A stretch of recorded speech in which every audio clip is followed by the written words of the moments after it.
하나님 말씀은 사사기 14장 1절에서 9절의 말씀입니다. 사사기 14장 1절에서 9절까지의 말씀입니다.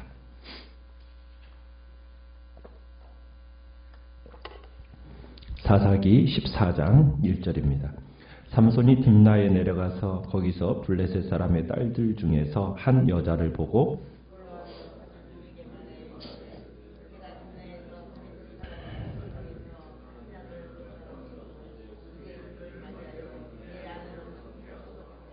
그의 부모가 그에게 이르되 내 형제들의 딸들 중에나 내 백성 중에 어찌 여자가 없어서 내가 할례 받지 아니한 블레셋 사람에게 가서 아내를 맞으려 하느냐 하니 삼손이 그의 아버지에게 이르되 내가 그 여자를 좋아하오니 나를 위하여 그 여자를 데려오소서 하니라.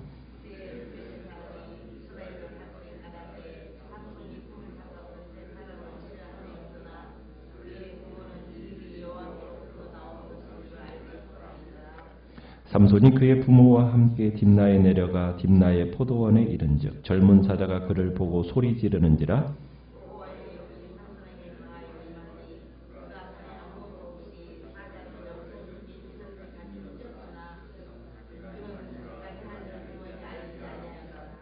그가 내려가서 그 여자와 말하니 그 여자가 삼손의 눈에 들었더라.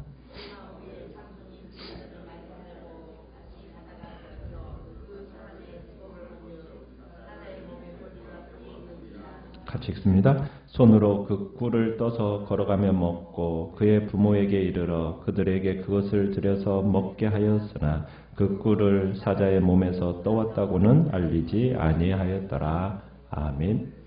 오늘 말씀의 제목은 여호와께로부터 나온 일이라는 제목으로 말씀을 나눕니다. 우리가 이제 지금 보고 있는 삼손에 대한 이야기는 어떻게 해석해야 하느냐를 가지고 신학자들 간에 큰 논란이 있습니다. 왜냐하면 우리가 사사기 이제 14장에서 16장까지에 걸쳐 등장하는 삼손의 모습을 보면은 우리가 흔히 생각하는 그렇게 좋은 하나님의 일꾼의 모습과는 좀 거리가 있어 보이기 때문입니다. 삼손을 하나님의 부르심과 나시린으로서의 소명, 그것과 어떻게 보면 관계없이 살아왔던 어떤 한 방탕한 사람으로 해석하려고 하는 한쪽 극단의 사람들이 있어요. 또 어떤 사람은 히브리서 11장 32절에 가보면 이 삼손을 또 믿음의 사람으로서 사사의 대표적인 인물로서 삼손이라는 이름이 히브리서 11장에 거론이 되어져요. 그러면은 이 삼손에 대해서 우리가 배울 것이 있는 훌륭한 인물이라고 보는 또 그렇게 보려고 하는 사람이 있다라는 거죠. 그럼 어떻게 우리가 이 삼손을 해석해야 될까? 참 고민스러운 부분 중에 하나입니다. 자, 그런데 우리가 성경을 해석을 할 때 애쓰고 노력해야 되는 게 있는데 그건 뭐냐면 배경 안에서 해석하려고 노력을 해야 된다는 거예요.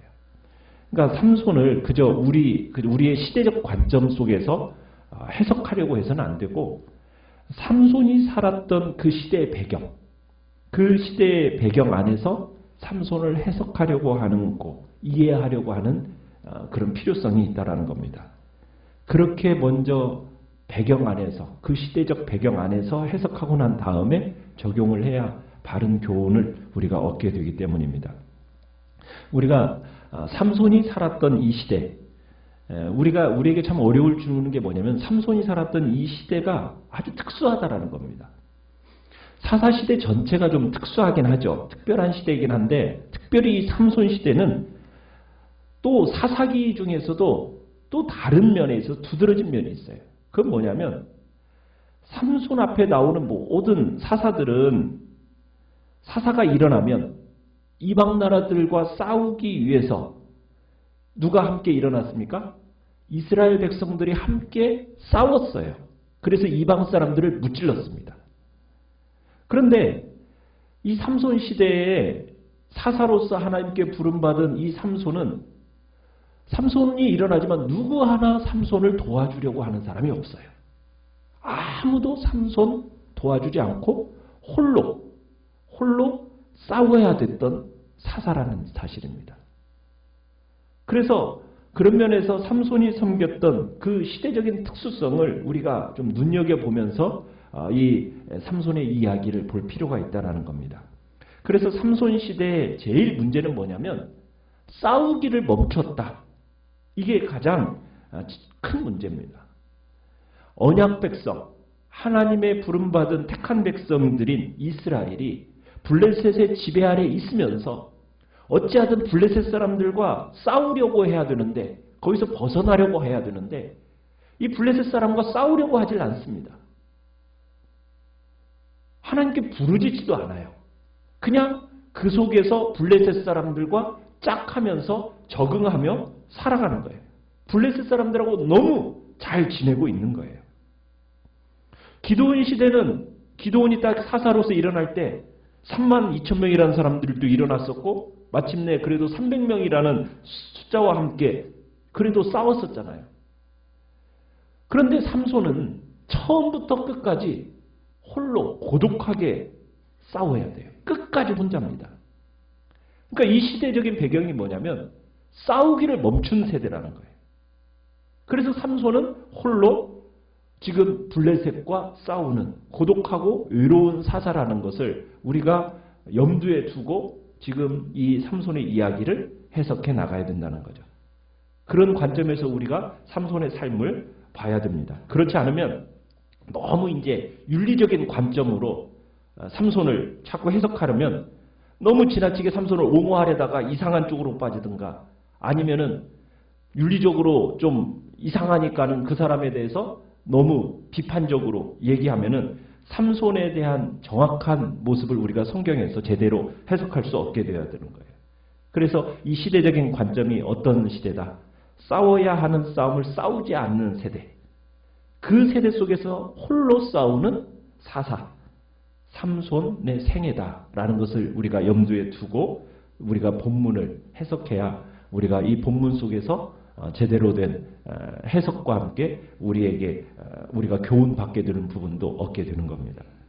자, 우리가 14장을 보면은 14장이 열리면서 삼손이 등장하는데 첫 번째 삼손이 등장하는 모습이 어떠냐면 별로 우리가 생각할 때도 별로 바람직하지 않은 모습 같아요. 그죠? 삼손이 딥나 블레셋의 지역으로 내려가더니 누구를 좋아했다고 얘기합니까? 블레셋의 사람들 딸, 그러니까 블레셋 여인을 좋아했다는 거예요. 그러면서 그 여인과 뭐 하고 싶어요? 결혼하겠다라는 거예요. 여러분 이런 모습이 학자들 사이에서는 아니 삼손이 나시린으로서 어떻게 자기의 부름을 무시하고 또 일반 이스라엘 사람들도 금지시켰던 이방 여인의 결혼을 탐하는 걸까? 나쁘게 해석을 하고 또 부모들마저도 반대하는 이 결혼을 이렇게 왜 하려고 하는 걸까? 여러분 그렇게 해석하면 안 된다고 말씀드렸죠. 지금 이 시대가 어떤 시대라고요? 보편적으로 지금 블레셋 사람들과 싸우지 않는 그 시대 속에서 싸움을 위해 특별한 도구로 부름받은 삼손이라는 것을 우리가 기억하면서 해석을 해봐야 된다는 거예요. 자, 그래서 이제 삼손이 이 딥나의 여인을 보고서는 그 여인을 결혼 이제 아내로 맞이하려고 합니다. 이것이 100% 순수했다. 우리가 그렇게 볼 수는 없겠죠. 그러나 지금 삼손은 분명 부르심을 따라서 이런 선택을 했다라는 것을 우리가 4절에 가서 보면 볼 수가 있어요. 4절에 뭐라고 이야기하고 있습니까? 왜 지금 이 여인과 결혼하려고 한다고 지금 해석을 하고 있어요?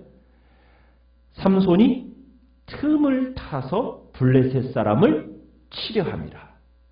그러니까 틈을 봐서 블레셋 사람과 싸우기 위해서 지금 블레셋 여자를 선택했다. 지금 이렇게 얘기하고 있는 거예요. 왜? 지금 이스라엘 모든 사람들이 싸우려고 하지 않는 이 시대 속에서 지금 삼손 홀로 어쨌든 이 블레셋 사람과 싸워야 되겠다. 여러분 이 블레셋이라는 것은 어떤 존재이냐? 여러분 어떻게 보면은 하나님께서 가나안 족속은 어떻게 하라고 그랬죠? 진멸하라고 그런 사람들입니다. 그러니까 가나안의 모든 사람들은 진멸의 대상이에요. 그런데 진멸의 대상인 이 사람들과 지금 이스라엘 사람들이 어떻게 살고 있는 거예요? 지금 짝하고 그들의 통제 아래에서 별로 큰 불편함이 없이 그냥 살아가려고 그냥 그 속에서 타협하며 살아가고 있는 거예요. 이게 지금 이 시대의 상입니다. 그런데 이 시대 속에서 삼손은 어떻게 하려고 하는 거예요? 블레셋과 싸우겠다라는 의지가 있는 거예요. 그래서 이 블레셋과 싸워서 어찌하든 이 속에서부터 어떻게 하겠다고? 이스라엘 백성을 구원시키려는 그런 의도를 가지고 지금 이 방법을 택하고 있다는 겁니다. 보편적으로 싸우지 않고 있는 이 시대 속에서 어쨌든 이스라엘 백성들이 또한 어려움에 처하지 않도록 하면서 어쨌든 틈을 얻어 블레셋 사람과 싸울 기회를 얻어야 되는데 그 선택이 뭐밖에 없었다라고 삼손은 스스로 생각한 거예요? 네, 이 딥나 여인과 결혼을 해서 블레셋 사람들 속에 들어가서 그들 속에서 싸울 틈을 잡아야 내가 이 일이 가능하겠다. 이렇게 지금 생각을 하고 지금 뭐 하고 있는 거예요? 결혼을 하려고 지금 이렇게 시도하고 있다는 겁니다. 자, 그렇게 해서 삼손이 이 딥나 여자와 결혼하기 위해서 딥나 땅으로 내려가요. 당시 결혼을 하려면 양가 부모가 만나서 딸을 데려가요. 그때 딸의 몸값을 지불해야 되는 거거든요. 얼마를 줄지를 결정하고 그 다음에 신랑의 아버지가 딸의 몸값을 지불하면 결혼이 허락되는 거예요. 그래서 딥나로 내려가는데 한 일이 생기죠. 어떤 일이 생겼습니까? 5절 6절에 보니까 갑자기 젊은 사자를 길에서 만난 거예요. 그런데 이 길에서 만난 이 젊은 사자를 어떻게 합니까? 6절에 보니까 손에 아무것도 없는데 맨손으로 그 사자를 염소 새끼를 찢는 것 같이 찢어 죽입니다. 자, 여기서 무엇을 지금 보여주고자 하는 것은 삼손의 특징을 얘기하고 싶어 하는 거죠. 삼손은 어떤 사람이냐? 성령의 권능을 힘입으면은 엄청난 힘을 발휘하는 사람이라는 것을 여기에서 보여주고 있는 겁니다. 그러니까 삼손은 딥나로 내려가면서 처음으로 이 힘을 경험하게 된 거예요. 아, 내게 성령의 역사가 임하면은, 강하게 임하면은 내게 그런 능력이 임하는구나. 힘이 강하게 임하면서 사자도 염소새끼 찢어 죽이는 것 같은 그런 힘이 임한다라는 것을 이제 삼손은 경험하게 된 거죠. 사랑하는 성도 여러분, 우리가 이 지금 삼손의 시대를 생각을 하면서 우리가 한번 생각할 거 있어요. 우리 교회는 세상과 평화로울 수 있는 곳인가요? 그런 공동체가 아닙니다. 물론 교회는 세상과 화평을 위해서 존재를 하죠. 교회는 이 복음을 가지고 세상의 사람들을 하나님의 백성으로 구원하도록 부름을 받았어요. 그렇지만 교회 안에 있는 성도들의 이 가치관과 세상의 가치관은 어떻게 되도록 되어 있습니까? 늘 충돌하게 되어 있어요. 충돌할 수밖에 없어요. 만약 교회가 세상과 여러분 평화를 누리면 어떻게 되어버릴까요? 타협하게 되고 결국에는 타락으로 가는 거예요. 교회는 그렇게 부름받은 공동체가 아닙니다. 교회는 어떤 공동체예요? 세상의 가치관을 따라 살지 않고 어찌하든 전투하면서 전투하는 교회로서 부름을 받은 거예요.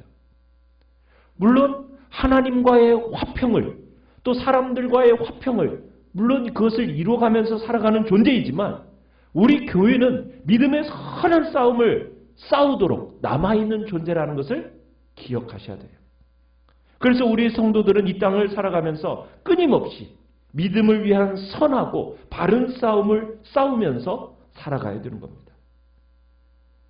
우리는 이 시대 속에서 그저 세상과 타협하면서 그저 세상과 평화롭게 지내가는 그런 공동체로의 부름이 아니라는 것을 우리 기억하셔야 돼요. 그런데 우리가 싸워야 할 중요한 내용이 있어요. 무엇과 싸우는 거겠습니까? 세상과 싸우는 데 있어서 여러분 우리의 싸움의 대상은 세상이라고 얘기하는데 교회가 세상이라고 부를 때 세상이 뭐예요? 하나님이 부르신 어떤 하나님이 지으신 무슨 아름다운 땅과 하늘 뭐 이런 것과 싸우라는 얘기겠습니까? 그런 게 아니겠죠. 아니면은 막 불신자들하고 막 싸워야 된다는 얘기일까요? 아니면 이방 종교와 싸워서 이방 종교를 없애야 되는 것이 우리의 부름일까요? 그거 아닙니다. 여러분 우리는 이방 종교와 이방 종교의 사람들과 여러분 우리 평화를 누려야 돼요. 그 사람들도 존귀 여기고 사랑해야 할 존재들입니다. 그 사람들을 아끼고 섬기도록 부름받은 사람들이에요. 그래서 세상 사람들이나 이방 종교의 사람들은 여러분 우리가 그들을 섬겨야 할 대상이라는 거 기억해야 됩니다. 그러면 우리가 싸운다 할 때, 세상과 싸운다 할 때 뭐와 싸우는 거냐? 다른 종교와 싸우는 것이 아니라 뭐와 싸우는 거예요? 세상을 지배하고 있는 가치관하고 싸우는 거예요. 세상을 지배하고 있는 가치관. 가치관이라는 게 뭐예요? 무엇이 가치 있는가? 그것을 보는 눈이잖아요. 그죠? 그 눈이 우리의 눈과 세상의 눈이 다르다라는 거예요. 그것을 알고 그 세상의 가치관과 싸우는 겁니다. 여러분 세상의 가치관은 뭐예요? 세상의 가치관은 사람들은 세상은 뭘 중요하게 여깁니까? 돈을 중요하게 여깁니다. 그리고 돈을 중요해요. 할 수만 있으면 돈을 많이 벌려고 해요. 그리고 돈을 많이 번 사람이 어떤 사람이라고 생각합니까? 성공한 사람이라고 평가를 내려요. 여러분, 우리 믿는 사람들, 여러분들의 평가는 어떻습니까? 돈을 많이 번 사람이 성공한 사람입니까? 우리도 거의 지금 그렇게 되어가고 있죠. 그건 타협하고 그들 속으로 지금 우리가 들어갔다는 얘기예요. 여러분, 우리는 그런 성공과 실패를 그렇게 나누는 사람이 아니잖아요. 우리의 가치는 그렇게 나누어서는 안 됩니다. 우리는 하나님의 형상을 따라 지음받은 사람들이에요. 한 사람 한 사람이 절대적인 가치를 가지고 있는 사람이라고 우리는 믿고 살아가는 사람들입니다. 하나님이 각자의 부름을 주셨어요. 신분과 지위와 재능과 명성 이것에 따라서 그 사람이 가치를 결정하는 게 아니에요. 그 사람이 뭘 가지고 있느냐에 따라서 성공의 기준을 우리는 가지고 있는 사람이 아니에요. 세상 사람들이 다 말하는 것처럼 좋은 대학 들어가고 좋은 직장 얻고 좋은 혼처를 얻는 것이 성공이다? 세상은 그렇게 믿지만 우리는 그렇게 믿는 사람이 아니라는 거죠. 우리는 그런 평가를 내리지 않는다는 거죠. 우리의 성공의 잣대는 무엇입니까? 하나님이 각자를 부르신 그 부름 앞에 정말 하나님을 그 자리에서 믿음으로 받들어 섬기며 나아가고 있다라면 그 사람이 바로 성공한 사람이다. 그 사람이 정말 가치 있는 사람이라고 우리는 평가하는 그 기준을 가지고 살아가는 사람들이 바로 우리 믿는 사람들의 공동체란 얘기예요. 우리는 잣대가 달라야 된다는 거예요. 세상이 보는 것처럼 사물을 봐서는 안 되고 세계관이 달라야 된다는 거죠. 세상의 가치관과 그래서 우리는 피 흘리면서 싸우도록 부름을 받은 겁니다. 진리의 말씀을 따라서 우리는 모든 것들을 분별할 수 있도록 우리는 그렇게 기대하면서 세상의 가치와 싸우도록 부름 받았다는 거예요.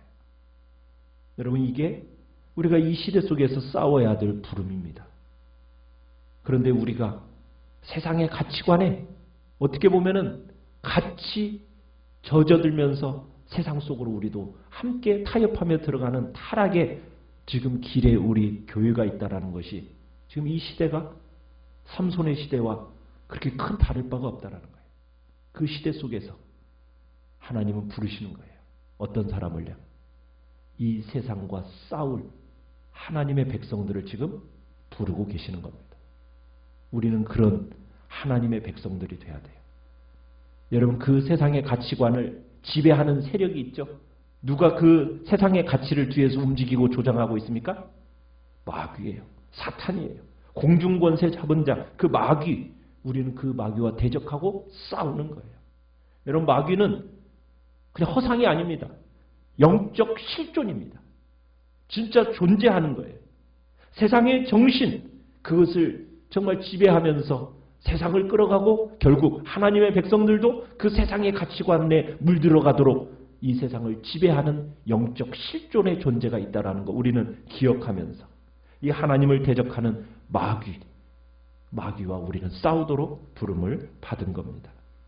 그래서 우리의 싸움은 혈과 육에 관한 싸움이 아니라 공중 권세 잡은 자인 마귀와의 영적 싸움이라는 것을 우리는 기억하면서 우리는 이 땅에서 하나님의 백성으로 전투하는 싸우는 자로 부름받았음을 기억하면서 오늘 한날도 세상의 가치관에 내가 휩쓸려 그 가치 아래 내가 굴복하는 자가 아니라 그 가치관과 싸우고 그 뒤에서 지배하고 조종하는 영적 세력인 마귀와 싸우는 그런 하나님의 좋은 군사로서 살아가겠다고 이 시간 주님 앞에 결단하며 나가시길 바랍니다. 오늘 말씀을 생각하면서 기도하시고요.